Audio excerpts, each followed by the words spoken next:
네, 안녕하십니까. 서울아산병원 정신건강의학과 정석훈입니다. 제가 오늘은 여러분들과 함께 시니어 우울증과 불면증에 대한 얘기를 좀 나눠보도록 하겠습니다.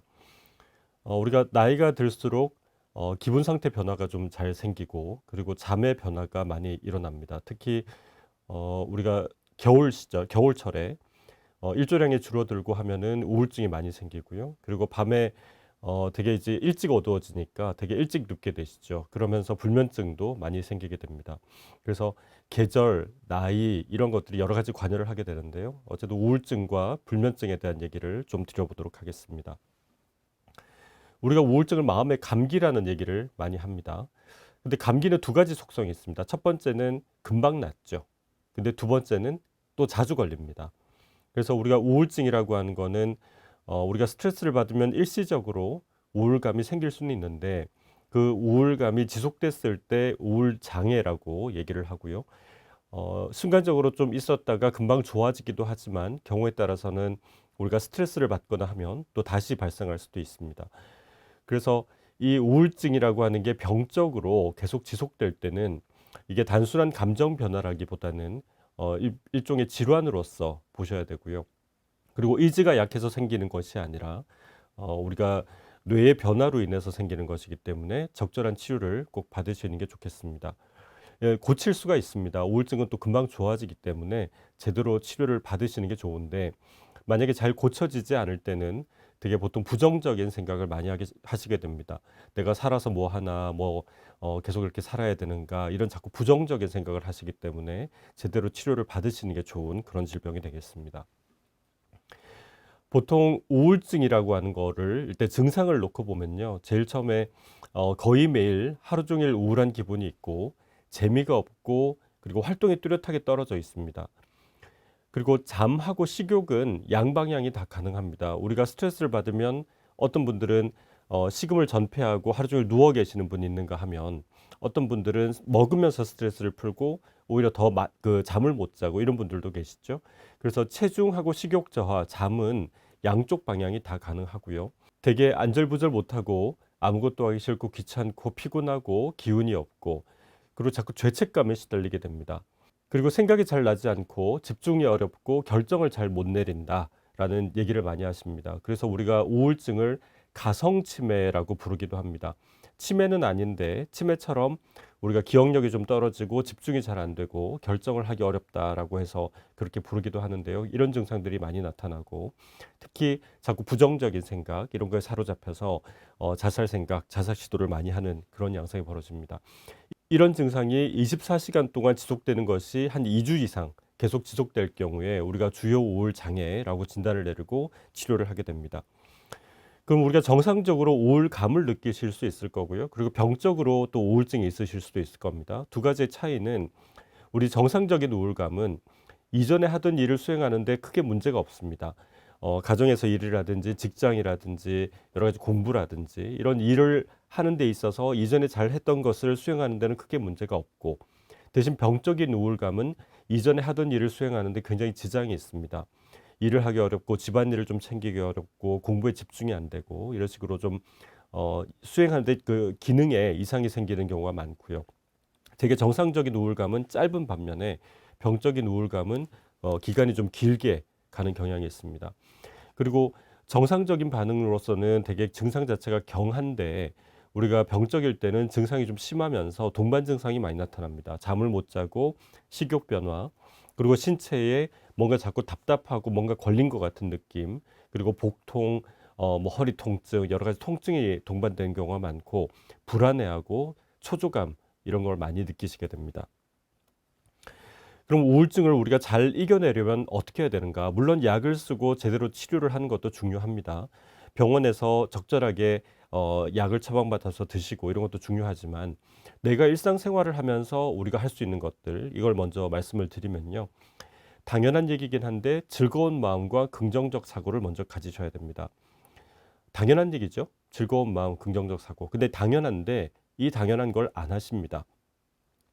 우리가 우울증이 있을 때 제일 먼저 하시는 게 누워서 자꾸 부정적인 생각, 예전에 있었던 생각 이걸 계속 반복하시는 거예요. 근데 우리가 TV를 틀었는데 공포 영화가 나옵니다. 근데 TV를 보면서 아, 무섭다, 무섭다, 무섭다 이러고 있지는 않죠. 무서우면 끄시거나 채널을 돌리죠. 근데 되게 우리가 머릿속에서 안 좋은 생각이나 부정적인 생각, 옛날 생각을 하는 거는 채널을 안 돌리시고 그냥 보고 계세요. 그러면서 계속 옛날 생각하는 게 싫은데 계속 하게 된다, 자꾸 반복하게 된다, 이런 얘기를 하세요. 안 하고 싶은데 안 해지지가 않는다.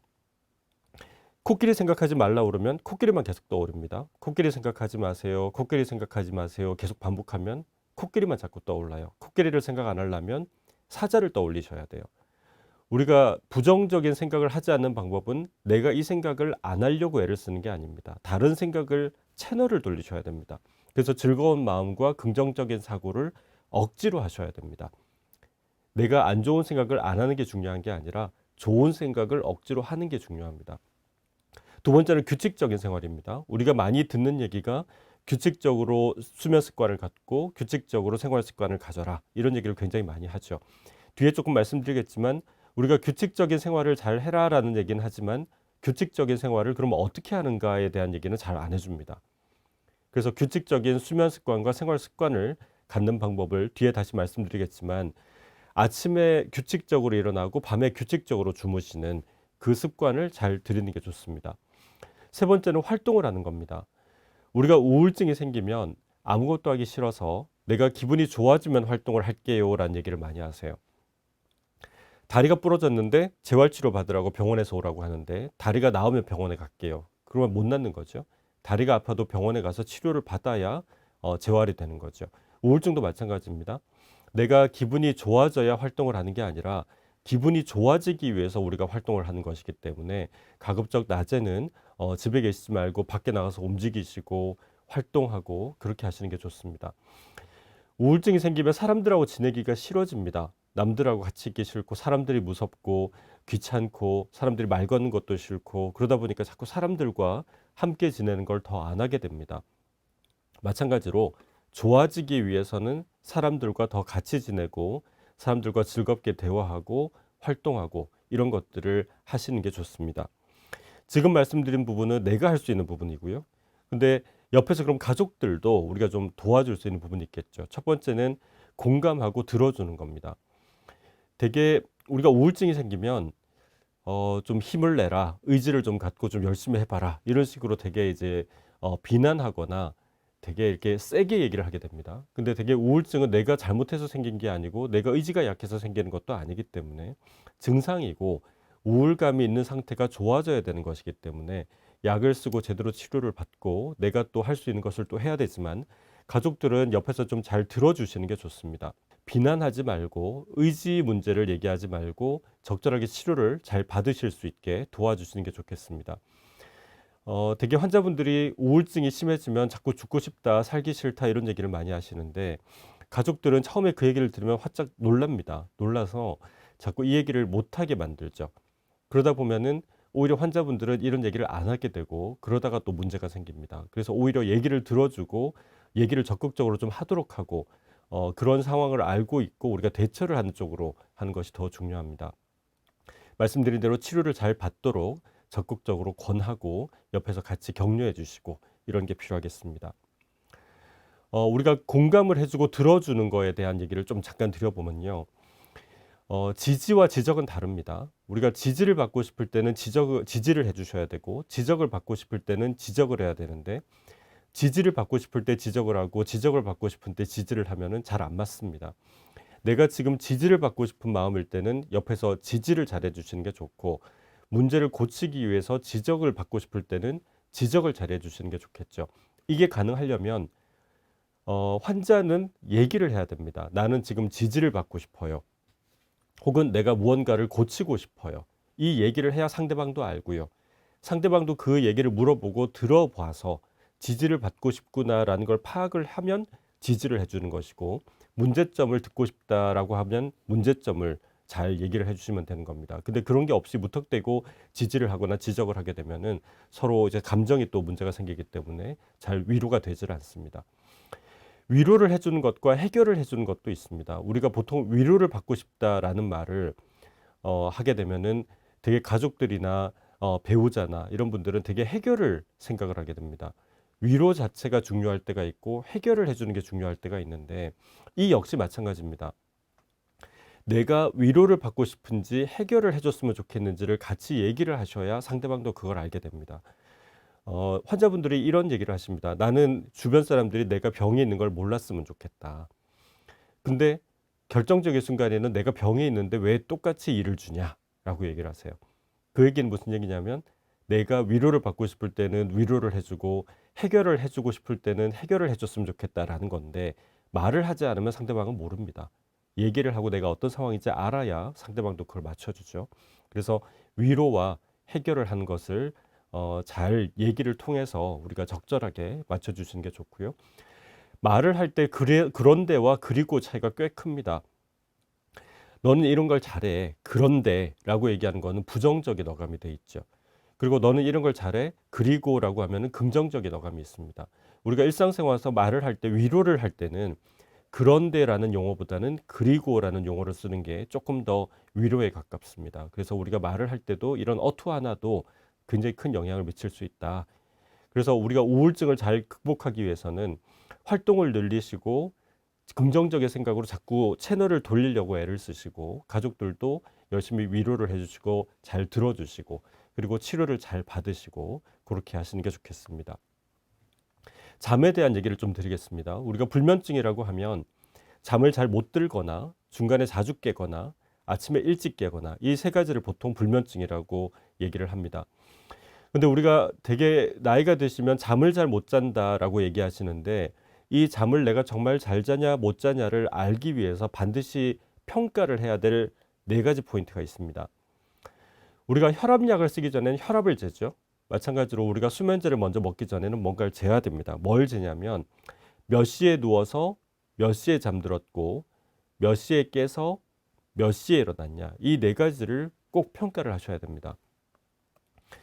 우리가 보통 하루 평균 수면 시간을 한 7시간 정도로 잡습니다. 근데 나이가 드시면 조금 줄어들 여지가 있어요. 근데 어쨌든 7시간으로 잡는다고 가정을 하면 우리가 정상적으로 한 11시, 12시에 자서 6시에 7시에 일어나면 보통 한 7시간 정도가 되는데 되게 어르신들은 일찍 누우세요. 9시부터 누워서 잠들었다가 새벽 한 4시쯤 깨가지고 그때부터 못 잤다라고 얘기하시는데 일찍 주무셔서 일찍 깨신 거기 때문에 이미 다 주무셨어요.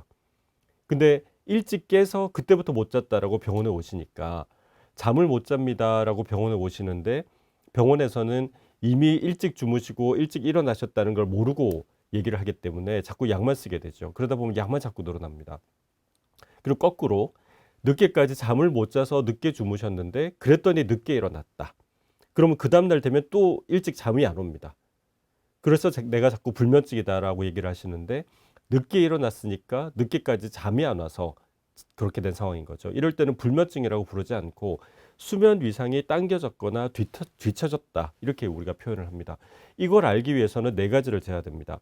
몇 시에 누웠고 몇 시에 잠들었고 몇 시에 일어났고 몇 시에 깼느냐 이 네 가지 포인트를 재서 이 그 개인 어떤 스케줄에 맞게 조정하는 작업을 해주셔야 되는데 아까 제가 규칙적인 수면 습관에 대한 얘기를 드렸는데요. 규칙적인 수면 습관은 이런 겁니다. 아침에 똑같은 시간에 일어났다고 가정을 하고 우리가 7시간 잠을 자기 때문에 17시간 활동한 다음에 다시 눕는 거. 이게 규칙적인 수면 습관입니다. 우리가 돈을 받고 일을 합니까? 일을 하고 돈을 받습니까? 보통 일을 하고 돈을 받죠. 불면증이 있으면 내가 7시간을 자야 17시간을 활동할 수 있지 않냐라고 얘기하시는데 반대입니다. 17시간을 활동을 하셔야 7시간을 주무실 수가 있어요. 이 7시간이라는 거는 생각보다 짧습니다. 내가 만약에 7시에 일어난다. 그럼 12시부터 주무셔야 돼요. 내가 만약에 6시에 일어난다. 그러면 11시부터 주무시는 겁니다. 내가 9시에는 자야 되겠다. 그럼 새벽 4시에 일어나셔야 돼요. 그래서 보통 한 11시에서 한 6시 정도 이 사이에 주무시는 걸 보통 이제 권해드리는데 그러면은 우리가 6시에 일어난다 가정하면은 11시까지는 17시간 동안 활동을 하셔야 됩니다. 활동을 해야 잠이 옵니다. 우리가 잠을 자는 목적은 쉬려고 자는 건데 쉬기 위해서는 낮에 에너지를 많이 써야 다시 쉴 수가 있는 거죠. 그래서 7시간 우리가 쉬기 위해서는 17시간의 활동을 하셔야 되기 때문에 규칙적인 수면 습관이라고 하는 것은 아침에 규칙적인 시간에 일어나고 그 시간에서 17시간이 지난 다음 즉 다시 말해서 거꾸로 거슬러 올라가서 7시간 전, 그 시점에 잠을 자는 식으로 우리가 맞춰 주시는 게 규칙적인 수면 습관을 잘 지키는 게 되겠습니다. 만약에 이걸 지키지 않으면 굉장히 이렇게 몇 시에 자고 몇 시에 자는지 잘 모르는 상태에서 이렇게 굉장히 수면 습관이 흐트러져 있어요. 근데 만약에 7시간을 딱 잘 수 있게 맞춰 놓으면 이렇게 됩니다. 12시에 자고 7시에 일어나고 이렇게 딱 규칙적으로 되죠. 아까는 굉장히 불규칙한데 지금은 규칙적으로 딱 맞춰집니다. 이렇게 되면은 수면 습관이 굉장히 좋아지면서 잠을 더 깊게 잤다. 이렇게 이제 느끼시게 됩니다. 그래서 잠이 잘 안 올 때는 먼저 수면 습관을 평가하시는 게 좋고, 이 수면 습관을 규칙적으로 만드시는 게 그래서 중요합니다. 보통 환자분들이 나는 낮에 누워 있기만 했다라고 얘기하시는데, 낮에 누워 계시는 거는 자는 거랑 비슷합니다. 우리가 밥은 안 먹었지만 초콜릿 먹고 빵 먹고 피자 먹었다. 그러면 밥 다 드신 거죠. 내가 낮에 머리는 안 잤는데 누워 있기만 했다. 우리가 잠을 자는 이유가 쉬려고 자는 것이고, 누워서 쉬는 것은 쉬는 겁니다. 그래서 낮에 누워 있는 거는 밤에 또 못 자게 되죠. 내가 어제 못 잤으니까 낮에 좀 보충하는 거 아니냐. 어제 저녁 못 드셨다고 낮에 두 그릇 드십니까? 예, 어제 저녁 못 드셨으면 그냥 끝난 거죠. 만약에 낮에 또 드시면 저녁에 또 못 드세요. 그래서 어제 우리가 하루의 시작은 아침에 일어나는 게 시작이죠. 그래서 아침에 일어나면 새로 시작하는 것이기 때문에 어제 못 잤다고 보충할 것이 아니라 낮에 활동을 열심히 해서 오늘 밤에 잘 자겠다라는 쪽으로 수면 습관을 맞추셔야 됩니다. 잠이 안 와서 누워 있었다. 잠이 안 오면 눕지 않는 게 좋습니다. 누워 있는 것도 자는 거니까요. 잠이 너무 많아서 일찍 눕는다. 일찍 누우면 원래 더 잠이 안 옵니다. 아까 7시에 일어나시면 12시에 잠을 자야 되는데 9시부터 누웠다. 그럼 3시간 전에 누우신 거거든요. 그럼 누워 있는 시간이 늘어납니다. 누워 있는 시간이 늘어나니까 효율은 더 떨어져요. 효율을 높이기 위해서는 누워 있는 시간을 줄이셔야 되거든요. 그래서 그래서 일어나는 시간을 감안을 해서 그 시간에 맞게 한 7시간 정도에 전에 눕도록 그렇게 수면 습관을 맞추시는 게 좋고요. 수면제를 먹었는데도 잠이 빨리 안 든다. 그런 경우는 되게 수면제를 일찍 드시는 경우입니다. 보통 우리가 수면제를 자기 30분 전에 드시라 이렇게 얘기를 많이 하는데, 수면제는 자기 30분 전에 드시는 게 아니라 아침에 일어나는 시간을 맞춰서 7시간 정도 전에 드신다 이렇게 생각하셔야 됩니다. 우리가 7시에 일어나면 12시에 잠이 오는데 수면제를 내가 9시부터 먹고 있으면 나는 자기 30분 전에 먹었다라고 얘기하시지만 실제적으로는 자기 3시간 전에 드신 게 돼버려요. 그러면 약이 잘 듣질 않습니다. 그러면 약을 자꾸 늘리게 되죠. 수면제는 마취제가 아닙니다. 수면제를 먹는다고 바로 잠이 드는 게 아니라 타이밍을 잘 맞추셔야 돼요. 그러기 위해서는 아침에 일어나는 시간을 규칙적으로 정하시고 그 시간에 맞춰서 한 7시간 정도 전에 약을 드신다. 그리고 낮에 17시간 활동한다. 그렇게 생각하시는 게 좋습니다. 이 낮에 17시간 활동한다라고 하는 것은 잠뿐만 아니라 우울증을 좋아지게 하는데도 굉장히 중요합니다. 앞서 설명드렸지만 우울증을 해결하기 위해서 굉장히 중요한 것 중에 하나가 활동입니다. 좋아져야 활동하는 게 아니라 활동을 해야 좋아지는 겁니다.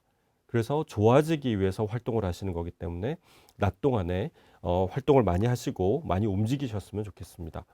끝으로 우리가 이런 잠이라든지 스트레스라든지 이런 걸 좀 쉽게 견딜 수 있는 방법 중에 하나로 복식호흡이 있습니다. 복식호흡이라고 하는 것은 숨을 천천히 들이셨다가 숨을 천천히 내셨다가 이걸 계속 반복하면서 우리 몸의 긴장을 푸는 그런 훈련법이 되겠습니다. 그래서 긴장을 하거나 스트레스를 받거나 잠이 안 오실 때는 5초 동안 숨을 천천히 들이셨다가 또 5초 동안 숨을 천천히 내셨다가 이걸 좀 반복하시면 당장 스트레스 받는 부분을 좀 해소할 수가 있기 때문에 일상생활에서 굉장히 스트레스를 받거나 할 때는 좀 자주 활용하시는 게 좋겠습니다. 오늘 우울증과 불면증에 대한 말씀을 드렸는데요. 정리를 하면 우울증은 또 쉽게 낫기도 하지만 또 쉽게 또 생기기도 합니다. 일상생활에서 관리를 잘하기 위해서는 긍정적인 생각을 가지시고 낮에 활동을 많이 하시고 그리고 다른 사람들과 같이 잘 어울려서 지내는 그런 활동을 많이 하셨으면 좋겠고요. 잠을 잘 주무시기 위해서는 잠이 안 온다고 일찍 주무시고 낮에 눕는 게 아니라 아침에 일어나는 시간을 명확하게 하시고 그 시간에 7시간 정도 전에 누우시고 낮에 17시간을 열심히 활동한다라는 마음으로 좀 지내시면 좋겠습니다. 끝으로 잠이 제일 중요하진 않습니다. 우리가 잠을 못 자면 큰일 난다 생각하는데 잠보다 중요한 게 우리 인생에는 훨씬 더 많습니다. 더 즐겁게 지내시고 잠을 못 잔다고 전전긍긍하지 마시고 더 즐겁게 지내시고 재미나게 지내시고 행복하게 지내셨으면 좋겠습니다. 네, 여기까지 말씀드리겠습니다. 감사합니다.